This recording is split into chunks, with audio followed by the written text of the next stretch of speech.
Good morning students. Class 12th। यहाँ पे जो चैप्टर है आपके पहलवान के ढोलक, उसके कुछ क्वेश्चन हुए।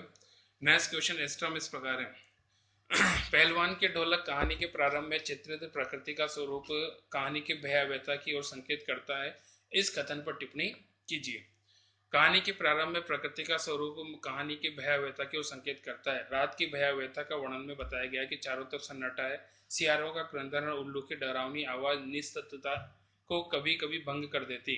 गांव की झोपड़ियों से कराने और केके करने की आवाज सुनाई पड़ती। बच्चे भी कभी कभी निर्बल कंठों से मामा पुकार उठते। रात्रि की निस्तब्धता में बाधा नहीं पड़ती थी। कुल मिला के यहाँ पे देखने को होता है कि बिल्कुल हर जगह सन्नाटा है, निस्तब्धता है और हर जगह उल्लू और सियारों के क्रंदन सुनाई पड़ रहा है। पहलवान लुट्टन सिंह के सुख चैन भरे दिनों का वर्णन अपने शब्दों में कीजिए। यहाँ पे जैसा कि जानते हैं कि जब दंगल का दृश्य आता है तभी से ही उसके सुख का समय शुरू होता है। पहलवान लुट्टन सिंह के सुख के चैन पहलवान लुट्टन सिंह के सुख चैन के दिन तब शुरू हुए थे जब चांद सिंह को कुश्ती मारा कर अपना नाम रोशन किया। राजा साहब ने उसे दरबार में दिया। उसकी कीर्ति दूर दूर तक फैल गई। पौष्टिक भोजन और राजा की स्नेह दृष्टि के कारण उसने अपने कई नामी पहलवानों को जमीन की धूल चटा दी। अब वो दर्शनीय जीव बन गया। मेलों में लंबा चोंगा पहनकर तथा अस्त व्यस्त पगड़ी बांधकर मदमस्त हाथी की तरह चलता। हलवाई उसे मिठाई खिलाते। कुल मिला के यहाँ पे देखने को लगता है कि किस प्रकार से हो सकता है कि राजा साहब का कृपा पात्र बनने के बाद उसने हर प्रकार के सुख का आनंद लिया। लुट्टन के पहलवान बन जाने के बाद की दिनचर्या का वर्णन कीजिए। लुट्टन राज पहलवान बन गया तो उसकी कीर्ति दूर दूर तक फैल गई। पौष्टिक भोजन मिलने से राज दरबार का दर्शनीय जीव बन गया।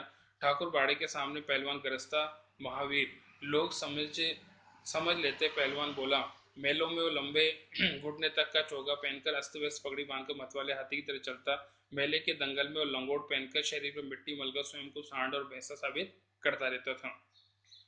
नेक्स्ट आता है लुट्टन का चित्रण कीजिए। लुट्टन पहलवान का चरित्र निम्नलिखित विशेषताएं हैं। व्यक्तित्व।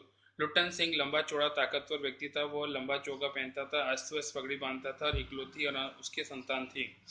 वो इकलौती और अनाथ संतान था, अतः उसका पालन पोषण उसकी विधवा सास ने किया। सेकंड आता है भाग्यहीन।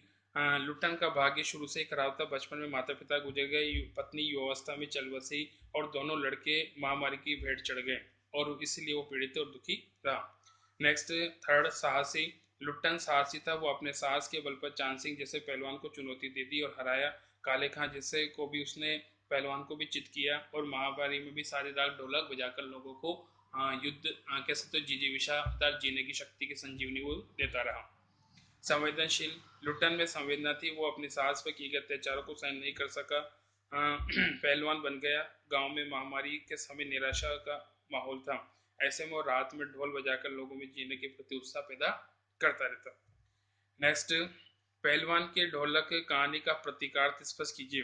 पहलवान के ढोलक कहानी की व्यस्तता में बदलाव के साथ साथ लोक कला और लोक कलाकारों के अप्रासंगिक हो जाने का वर्णन किया गया है। राजा साहब के मरते नई राजव्यवस्था ने जन्म लिया। पुराने समझ समाप्त कर दी गए।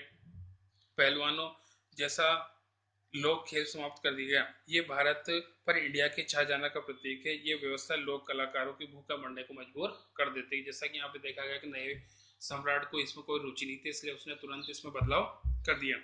नेक्स्ट लुट्टन को वापस गांव क्यों आना पड़ा। यहाँ पे जैसा कि हमें पता है कि राजा साहब की मृत्यु हो गई और उनके जो पुत्र हैं उनको इस व्यवस्था में कोई मतलब महत्व नहीं था, या कह सकते हो पहलवानी में कोई रुचि नहीं थी। इसलिए उन्होंने जब उनका खर्चा देखा तो तुरंत उसके उनको बदल दिया और राज्य से वापस जाने का आदेश दे दिया और मजबूरी वश उसे वापस गांव में आना पड़ा।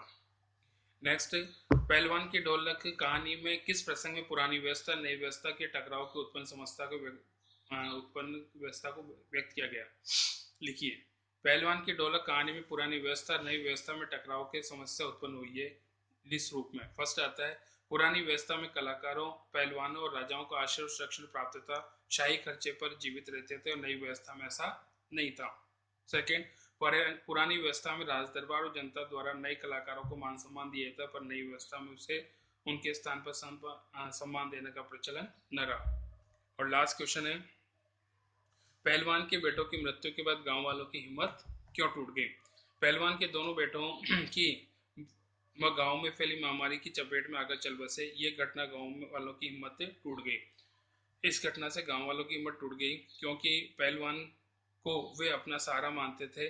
अब उन्हें लगा कि पहलवान अंदर से टूट जाएगा और उनकी सहायता करने वाला भी कोई नहीं रहेगा। तो इस प्रकार ये आपका चैप्टर कंप्लीट हुआ। बाकी जो नेक्स्ट चैप्टर है वो नेक्स्ट है।